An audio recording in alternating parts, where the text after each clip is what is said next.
Supreme court bar association के सालाना इंतखाबात में पोलिंग का अमल जारी है।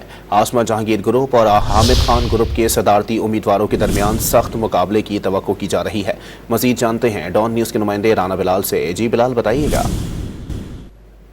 जी, सुप्रीम कोर्ट बार एसोसिएशन के सालाना इंतखाबात में इस वक्त पोलिंग का अमल जारी है। ये पोलिंग सुबह 8 बजे शुरू हुई थी, जो कि शाम 5 बजे तक जारी रहेगी और सदर की निशिस्त पर कांटेदार मुकाबले जो है वो मुतवक्के है। जो आसमा जहांगीर ग्रुप के उम्मीदवार हैं मियां रऊफ अता, उनके दरमियान, और जो हामिद खान ग्रुप के उम्मीदवार हैं मुनीर अहमद काकड़, उनके दरमियान जो है वो 1-on-1 मुकाबला जो है वो होगा। और इसके साथ साथ सेक्रेटरी की निशिस्त पर सुलेमान मंसूर और मलिक जहद असलम के दरमियान मुकाबला होगा। मजमूई तौर पर 8 निशिस्तों पर 17 उम्मीदवार जो है वो मैदान में उतरे हैं। मजमूई तौर पर 4021 वोटर जो है वो अपना हक राय दही इस्तेमाल करेंगे और सिक्योरिटी के खासे सख्त इंतजाम किए गए हैं। सुप्रीम कोर्ट लाहौर रजिस्ट्री की तरफ आने वाली सड़क को बैरियर लगाकर बंद कर दिया गया है। सिर्फ वुकला को यहाँ पर आने की इजाजत दी जा रही है और पुलिस की जानिब से वुकला को भी जामे चेकिंग के बाद उन्हें जो है वो सुप्रीम कोर्ट रजिस्ट्री के अंदर जाने की इजाजत दी जा रही है ताकि वो अपना वोट कास्ट कर सकें।